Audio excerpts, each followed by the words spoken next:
Hello ladies and gentlemen, and welcome back to Tech Showdown. My name is Kevin, this is my co-host Teddy, and today we're checking out a headset. A very high-end one. So these guys are right here. The Razer Tiamat 7.1 V2 gaming headset. So the first version of these came out quite a while ago now, it was like 2012. And these are the new version. So let's dive into it then with the key features and specs. So if you look in the side there, you'll see that each ear cup has 5 neodymium magnet drivers. So that's one 40mm titanium coated sub, two 30mm drivers, and two 20mm drivers. So that's just crazy. I mean, yeah, it's ridiculous. It looks really cool as well that you can like see inside of it. It looks really nice. Now it also comes with an audio control unit, which is, hardwired into the headset. Now this unit is okay, I suppose. I don't know. I can see what Razer were trying to do. They're trying to have everything going in this one unit, so you plug all this stuff into the back. I mean, it's complicated to set up. And then you plug all your speakers and other things into this. It's just, it's complicated, it adds clutter, it's messy, and I don't really like it. Honestly, it doesn't serve that much of a purpose. I mean, it's cool, you have the knob right there and all, but all the stuff that's on here for the most part could have gone on the headset itself. I know there's all the, changing the center and the rear and that would have been difficult to add on, but you could just do that in software if you really wanted to. I don't know, I just found it to be a big clutter and I wasn't a fan of it. I can see what they were trying to do, but I don't know, I don't really like it. It was a cool idea though. So let's talk about the looks then. And as I said before, this thing looks awesome. I really do like the look of it. The metal headband design looks like the Arctis, I suppose, a little bit, like the Siberias used to. Well, Siberias never used to have metal, but, they were plastic. Yeah, it looks good. It has a sort of like industrial metallic look to it. As I said, you can see through the glass on the side, which is really nice, the plastic, I mean.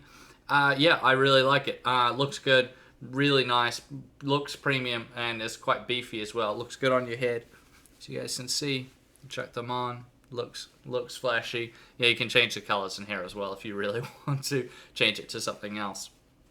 So yeah, looks-wise they are very good. But looks don't count for much. How about comfort? So up top here you have the suspension bridge design. This is my favorite design for a headset. What's great about this is that it allows you to just chuck them on. You don't have to like pull things up and down. Oh, I got to get the right adjustment. You just simply, bang, done. The other thing that's good about them is that it evenly distributes the weight across the headband on the top of your head, which is good. So you don't have that like pressure in a center point on the top of your head here. That's really good. I like that. The ear cups themselves are very soft. There's not too much clamping force. I mean, there's enough that it's not going anywhere, but it's not like really hurting around your ears. So you can wear this for hours and it's not an issue at all. Honestly, a very, very comfortable headset. The ear cups material themselves, the leatherette, also feels really nice. And yeah, it's just really, really good in terms of comfort. However, let's get to the main event, which is the sound quality. So you would think that having this many drivers in each ear cup would make the sound quality just crazy, like the best thing ever. And you would be wrong.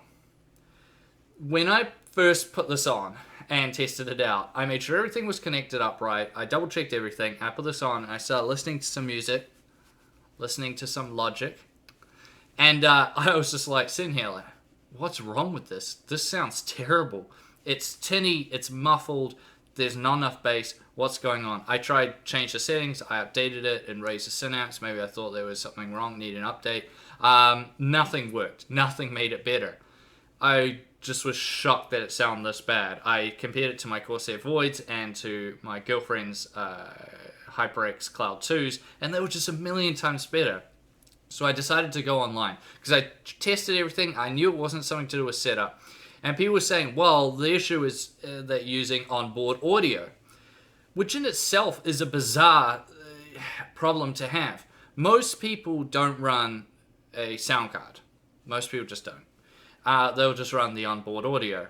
And usually that's good enough to get most people by. The people that take their audio seriously, they'll run a sound card. But most people generally don't. And they were saying you pretty much have to run a sound card if you're going to use this headset. But even then, I found a few people who did try it with different sound cards, and they were saying it still sounded terrible. So, yeah, sound quality-wise, I'm not running a sound card. There's no point for me because I'm constantly changing things in and out of my rig. It would just be a hassle, and usually the onboard audio is just fine.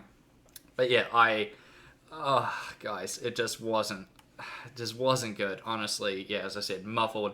It didn't sound good. Now, I will say, on the plus side, the noise isolation is fantastic. It muffles the sounds around you really well, and the 7.1 is exceptional.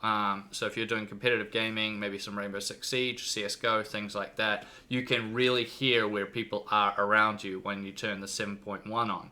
So that's really good. That's sort of the benefit of this design. However, for everything else, your music, movies, YouTube, whatever it is, it's going to sound pretty bad.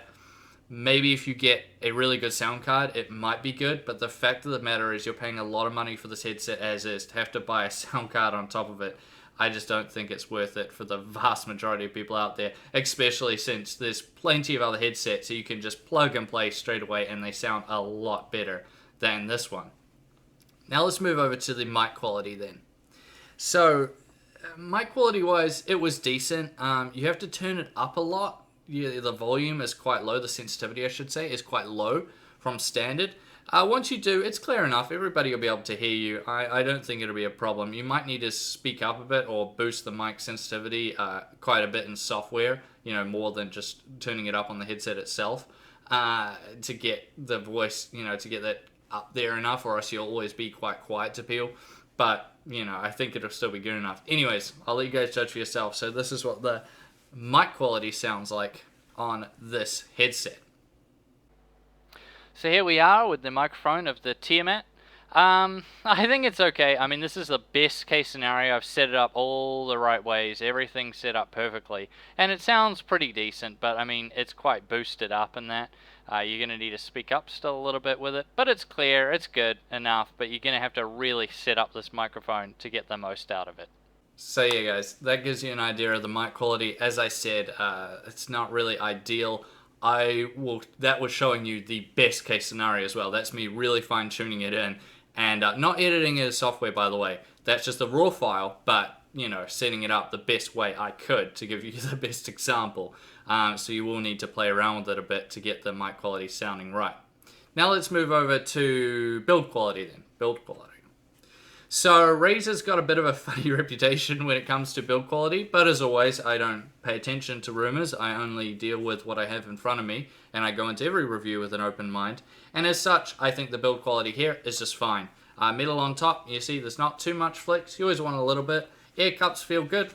Good use of materials here. I don't think the build quality will be an issue with this. It's always hard for us reviewers to tell because we only usually test these things for like a week. But yeah, people who own it, let me know in the comments down below. How has your one, held up so far if you already own this headset?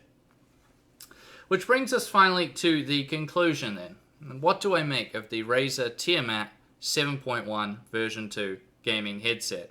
So let's bring price into the equation. So right now at playtech.co.nz, you can pick this headset up for 329 New Zealand dollars, which is a pretty huge price to pay. Now granted, as I said earlier, it does have very good looks, to me at least, and it is very comfortable. But that cannot offset the fact that the audio quality is just isn't there. It's just not good, guys. Honestly. What a huge disappointment. And the fact that some people out there will defend it by saying, well, Kevin, it's because you're not running a sound card. You're using onboard audio, which is, the onboard audio on this motherboard, the X399 MSI Gaming Pro Carbon, is actually pretty good. Pretty damn good. But on the same token, why would you need it when there's plenty of other gaming headsets where you can just plug and play and they sound really good just with your onboard audio? I just don't see the point really, and other people have disputed even that fact. So I would say definitely give this one a miss, guys. I wouldn't recommend this to anybody.